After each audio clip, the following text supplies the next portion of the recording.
નમસ્કાર મિત્રો, આજે સરકારી આયુષ હોસ્પિટલ રાજકોટમાં આપણી સાથે છે રવિન્દ્રભાઈ મેટાળિયા કે જેઓ આલ્કોહોલિક લિવર ડિસીઝની સાથે એક્યુટ પેન્ક્રિયાટાઇટિસ છે એની તકલીફ સાથે અહીં આવેલા, જેમાં ઉલટી થવી, ઉબકા થવા, ભૂખ ન લાગવી, ખાવાનું કંઈ ટકવું નહીં વગેરે લક્ષણો હતા.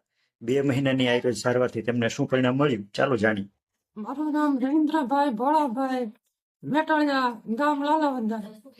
મને ઉલટી ઉપડી આવવાથી મેં રાજકોટ દવાખાને બતાવ્યું, રિપોર્ટ કરાવ્યો તો ડોક્ટરે કીધું કે સ્વાદુપિંડમાં લીવરમાં સોજવાઈ દીધું, તેથી કે દાખલ થવું પડશે. અમે દાખલ થયા, 3.5 લાખનો ખર્ચો કર્યો, તોય છતાં ફેર નતો.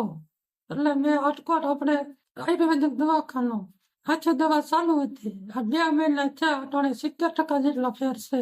બીજી કોઈ દવા ચાલુ નથી, અહીંથી દવા લઉં છું. મિત્રો, રવિન્દ્રભાઈ પોતાની આ તકલીફ માટે 2 થી 3 વાર અગાઉ હોસ્પિટલમાં દાખલ પણ થઈ ચૂક્યા હતા.